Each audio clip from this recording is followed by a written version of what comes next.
She was a model chick, pretty thick, fucking up the stone, give me fifth. Excuse me, can I take... Drone adalah sebutan untuk menyebut pesawat tanpa awak dan juga tanpa peralatan navigasi yang kadang terbang dengan bantuan peralatan mesin sederhana. Drone sendiri berasal dari kata drone yang artinya adalah lebah jantan. Awalnya istilah drone hanya digunakan untuk menyebut sebuah target simulasi yang bergerak di udara atau air moving targets untuk latihan menembak. Pada perkembangannya, drone dipakai juga untuk menyebut sebuah unmanned aircraft system atau pesawat tanpa awak. Jika 2015 adalah tahun di mana drone jenis consumer mulai mengemuka, maka 2016 ini adalah tahun di mana orang-orang dengan rasa ingin tahu dan kreativitas menggunakan drone lebih berkembang. Sekarang ini sudah banyak pemakaian drone yang lebih dari sekedar memfoto atau merekam. Seperti apa kegiatan tak lazim itu? Berikut 7 hal unik menggunakan drone versi on the spot. So clear to see, she ain't for me, 'cause you're the one I need.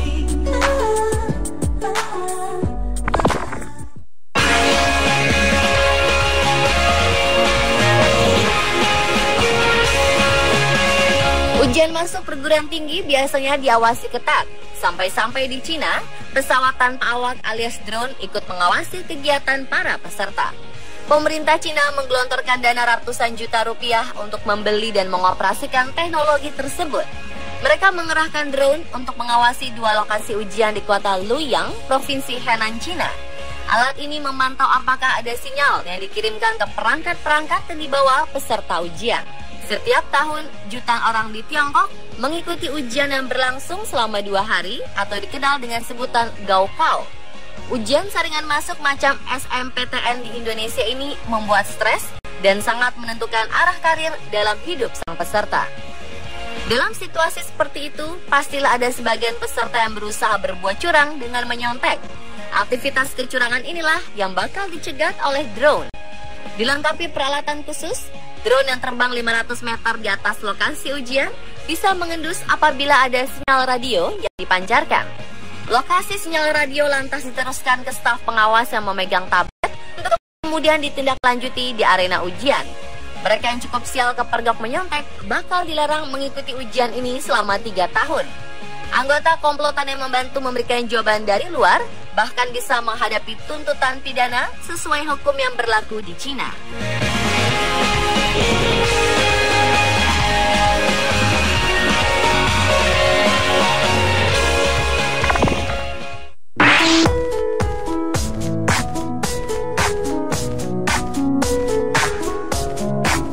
Sebuah perusahaan startup Zipline International menggunakan drone untuk mengirimkan bantuan obat-obatan dan transfusi darah di daerah konflik Rwanda, Afrika Tengah. Sang pendiri Zipline, Keller Rinaudo, mengatakan ia terinspirasi dari sebuah perusahaan yang mengirimkan barang ke pelanggan menggunakan drone. Mengirimkan obat-obatan ke daerah konflik memiliki tantangan tersendiri. Drone ini mampu terbang sejauh 120 km dengan sistem navigasinya menggunakan GPS. Drone ini mampu menahan beban muatannya hingga 1,5 kg.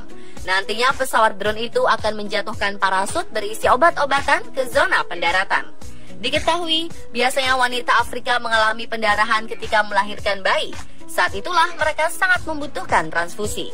Tingginya kasus malaria menyerang anak-anak belum didukung dengan ketersediaan obat-obatan malaria.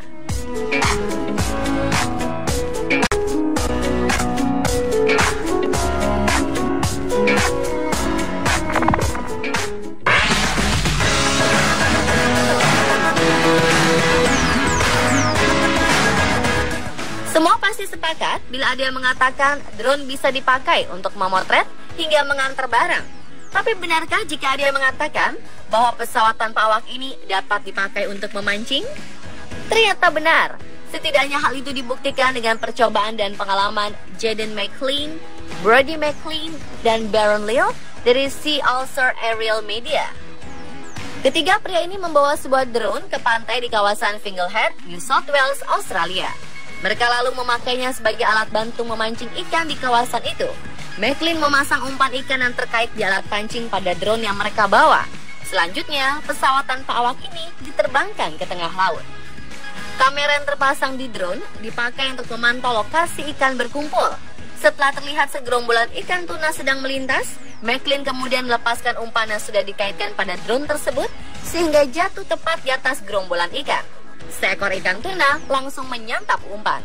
Sementara di tepi pantai, McLean berusaha menggulung senar pancing yang tersambung pada umpan tersebut demi menarik ikan ke arahnya. Usahanya tak sia-sia. Ia berhasil mendapatkan satu ekor tuna dengan bobot 20 kg. Meskipun terlihat mudah, McLean mengatakan sesungguhnya hal tersebut sangat sulit dan mereka membutuhkan 5 hari untuk mendapatkan satu ikan.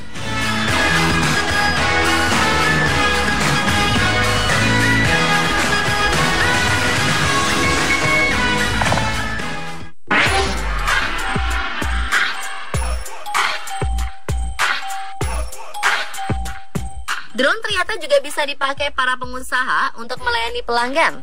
Inilah yang dilakukan toko penjual pizza di Mumbai, Francesco Pizzeria. Toko pizza di India bagian selatan ini sukses mencoba mengantarkan pizza kepada pelanggan dengan drone. Uji coba ini terinspirasi oleh Amazon yang mengantar barang pesanan pelanggannya dengan drone.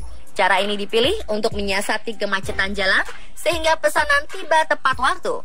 Rajani, sang pemilik toko pizza, mengatakan dengan cara ini pengiriman jadi lebih murah dan cepat. Dalam video terlihat pesawat tanpa awak membawa karton pizza terbang di atas toko. Namun sejumlah masalah masih menjadi kendala dalam uji coba itu, seperti baterai yang bisa saja habis saat drone telah 8 jam mengudara. Drone juga belum diizinkan terlebih terbang di atas kantor aparat keamanan.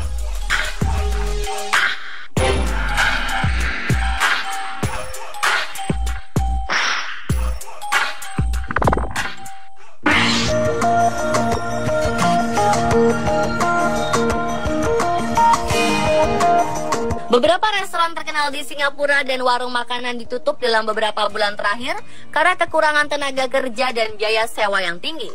Untuk mengatasi situasi ini, beberapa pemilik restoran pun bereksperimen dengan cara yang inovatif, yaitu memanfaatkan teknologi robot drone sebagai pengganti waiters. Restoran dengan layanan robot drone ini merupakan yang pertama di dunia. Pemakaian drone tersebut hanya sebatas untuk mengantarkan minuman serta pizza saja. Ini karena kemampuan dari pesawat kendali tanpa awak itu sendiri yang hanya dapat mengangkut barang dengan bobot tak kurang dari 2,2 kg. Meski telah memanfaatkan drone, para pegawai restoran tersebut masih tetap memperoleh tugas.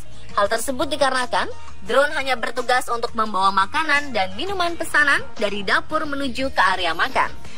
Selanjutnya, makanan masih tetap harus dibawa oleh pegawai restoran ke para tamu yang tengah menunggu makanan dan minuman pesanannya. Dengan adanya drone ini, para staf restoran dapat berinteraksi lebih dengan para tamu. Selain itu, penggunaan drone ini pun diklaim menjadi solusi untuk menangani kekurangan tenaga kerja yang tengah dihadapi oleh banyak restoran di Singapura. Saat ini, pemerintah Singapura telah memperkenalkan aturan untuk membatasi pemakaian tenaga kerja asing murah. Di sisi lain, masyarakat Singapura juga enggan bekerja sebagai seorang waiters karena dianggap punya status sosial yang rendah.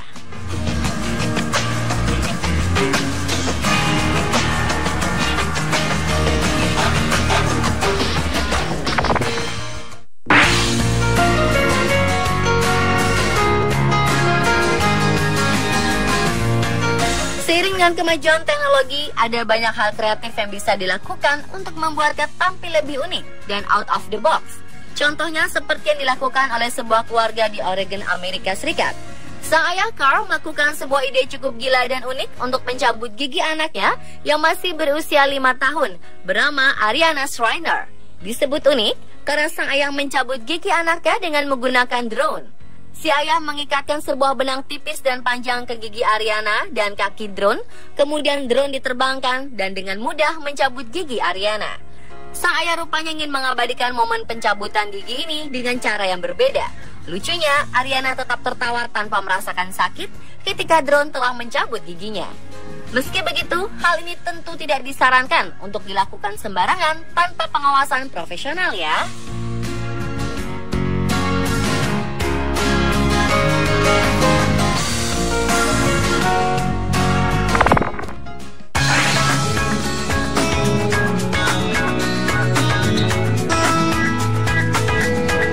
Berbeda dengan game mobile pada umumnya, Pokemon Go menuntut penggunanya aktif menyusur setiap sudut jalan untuk menemukan Pokemon atau mendapatkan item. Bagi yang malas, barangkali bisa mengikuti cara berikut jika memiliki modal. Seorang pengguna sosial media Reddit memposting sebuah gambar yang menampilkan trik dalam bermain Pokemon. Pengguna akun Hyperion995 ini tampaknya menemukan sebuah cara agar tidak perlu repot-repot keluar rumah untuk mencari Pokemon, yakni dengan memanfaatkan drone. Dia mengaitkan ponsel Androidnya pada sebuah drone, kemudian ia menghubungkan ponsel tersebut dengan sebuah laptop untuk memonitor Pokemon Go melalui aplikasi Android. Dari sini, ia hanya perlu duduk manis di sofa sembari menunggu Pokemon muncul dan ditangkap. Meski terlihat agak sedikit curang, ia menyebut trik ini sebagai cara yang cerdas. Pemirsa, itulah 7 hal unik menggunakan drone versi on the spot.